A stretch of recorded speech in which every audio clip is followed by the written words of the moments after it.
tout le monde, j'espère que vous allez bien. Alors aujourd'hui nous sommes le samedi 8, enfin aujourd'hui le jour où sort cette vidéo. Et aujourd'hui on va ouvrir les 7 premières cases de ce calendrier Fimo de Graines Créatives. Voilà le calendrier que j'ai adoré. Alors pourquoi les 8 premières cases? Parce qu'évidemment j'aurais lancé le défi de créer un calendrier. Maintenant que c'est fait, bah maintenant c'est à mon tour d'être défié. Voilà, sinon c'est pas drôle hein. Et du coup Graines Créatives m'a défié d'ouvrir les 8 premières cases et d'essayer de faire une création avec tout ce qu'on trouve dans ces 8 premières cases. Donc ce qui est drôle, c'est que je n'ai aucune idée de ce qu'il y a dans le calendrier. Je ne sais pas, ils m'ont pas dit. C'est la grande surprise pour moi. Du coup je vais découvrir ça en même temps que vous. Enfin vous, peut-être que vous savez, je sais pas, mais en tout cas moi je sais pas ce qu'il y a dedans. Et du coup je vais ouvrir les 7 premières cases. Donc il n'y a aucun spoil dans cette vidéo. Du coup j'espère que ça va vous plaire. Et puis moi j'ai hâte d'ouvrir ça et de faire un truc. Donc je sais pas quelle couleur de pain de Fimo ils ont mis, voilà je sais pas. Bah je vais y aller à l'improviste du coup parce que bah j'ai pas préparé cette vidéo du coup parce que je sais pas ce que je vais faire. Enfin bref, passons tout de suite à l'ouverture des cases. Juste avant de vous laisser avec l'ouverture des cases et le tuto, je tiens à préciser que je suis rémunérée pour toutes les vidéos du calendrier. Voilà, je suis rémunérée par Graines Créatives. Mais ça ne changera en rien de ce que je vais penser de ce qu'il y a à l'intérieur. Voilà, évidemment, comme à chaque fois, je vais vous dire ce que j'aime. Et si jamais il y a un truc que j'aime pas, bah, je vous le dirai aussi. Enfin bref, j'ai hâte de l'ouvrir. Et passons tout de suite à la suite de la vidéo. Du coup, on commence par la case numéro 1 où nous avons un demi-pain de Flamingo qui est le numéro 40. C'est l'une des nouvelles couleurs de cette année de Fimo. Dans la case numéro 2, nous avons du blanc, donc encore un demi-pain. Dans la troisième, nous avons la couleur étoilée ou noir étoilé. Dans la quatrième case, nous avons encore un autre demi-pain Fimo et c'est la couleur noire. Ensuite, dans la case numéro 5, nous avons des apprêts, ce sont des attaches de boucles d'oreilles américaines. Dans la case numéro 6, nous avons des décorations avec des microbilles vertes et rouges.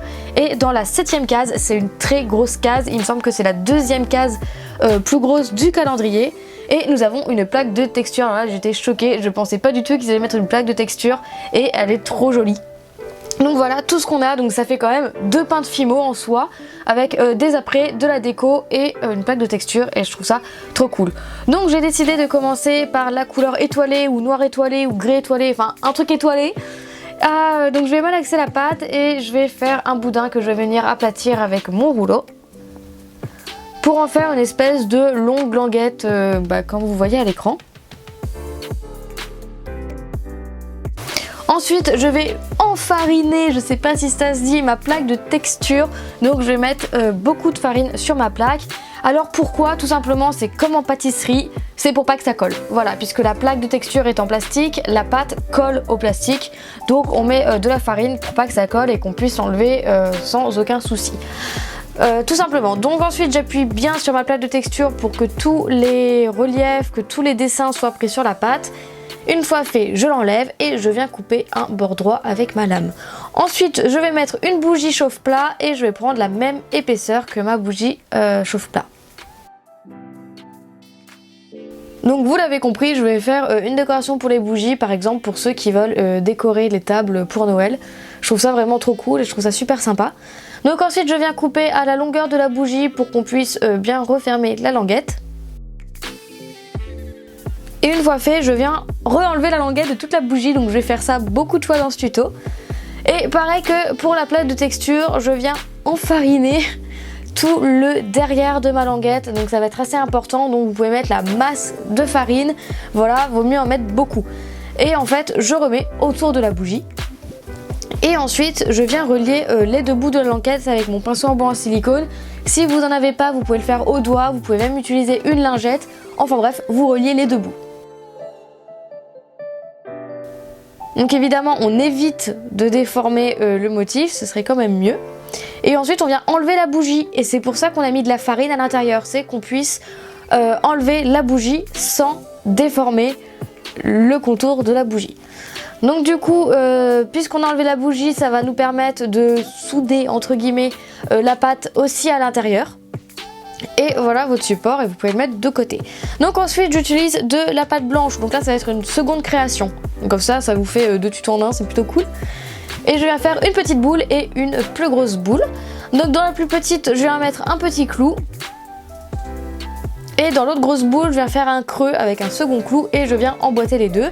Parce que je vais faire un bonhomme de neige. Voilà, je trouvais ça cool et je trouvais que les couleurs allaient super bien ensemble pour ça. Donc ensuite je vais faire la carotte, donc pour ça je fais un petit cône de la couleur flamingo qui était le premier pain de ce calendrier. Et je viens placer ça sur la petite boule. Ensuite je vais faire les yeux, donc pour ça je vais prendre de la pâte noire, j'en prends vraiment un tout petit bout. Voilà, j'en prends vraiment un tout petit bout et je viens couper des petits bouts pour faire les yeux. Donc c'est important de faire deux petites boulettes de la même taille. Sinon vous allez avoir un œil plus grand que l'autre. Et c'est pas vraiment ce qu'on recherche. Donc une fois fait, je viens placer mes yeux à leur place. Je fixe tout bien. Et ensuite on va faire les petits boutons du bonhomme de neige. Donc pour ça, comme pour les yeux, je viens faire deux boulettes de noir parce que j'ai décidé de faire deux boutons. Vous pouvez en faire 3 si vous avez envie. Et je viens les placer sur le ventre du bonhomme de neige, on va dire ça comme ça. Ensuite on va accessoiriser un petit peu tout ça et j'ai décidé de faire une écharpe. Donc pour ça je reprends la couleur flamingo, c'est une couleur vraiment super jolie. Et vous voulez que je vous dise, c'est la première fois que j'utilise cette couleur. Alors j'en ai, j'ai 3-4 pains de cette couleur et c'est la première fois que j'utilise cette couleur. Voilà, mais je la trouve super belle et pourquoi j'ai attendu?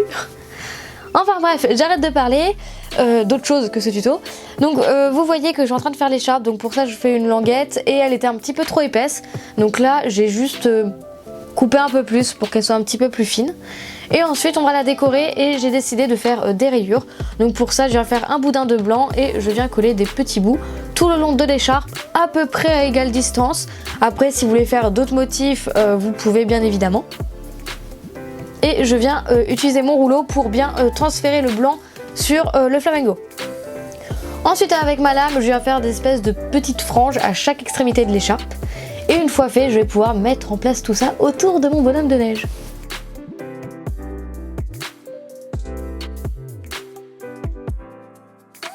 Voilà, on en est. Donc ensuite, je viens placer tout ça minutieusement. Et après, j'avais oublié que j'avais eu des microbilles. Donc je viens mettre des microbilles rouges dans les boutons du bonhomme de neige. Mais en vrai, là, c'est juste histoire d'utiliser des microbilles. Voilà, là c'est pas une grande utilité j'avoue, c'était vraiment histoire d'eux. Et vous n'avez plus qu'à mettre un clou au bonhomme de neige, donc voilà le résultat et vous n'avez plus qu'à mettre 30 minutes à 110 degrés au four. Voilà, donc j'espère que cette vidéo vous aura plu, j'espère que ce petit défi de graines créatives vous aura plu. La semaine prochaine on fera les 7 cases suivantes, donc de la case 8 à 14, on va aussi faire des tutos avec. Donc voilà, c'était vraiment très simple. Mais bon, j'ai adoré, dites-moi ce que vous en posez en commentaire. Et je trouve ça super bien qu'ils ont mis 4 demi-pains Fimo d'un coup. Enfin, je trouve ça super cool et je trouve que les couleurs sont vraiment bien choisies. En tout cas, n'hésitez pas à me dire en commentaire ce que vous avez fait avec les 7 premières cases du calendrier. J'ai hâte de vous lire. Et puis on se retrouve mardi pour une prochaine vidéo. Salut!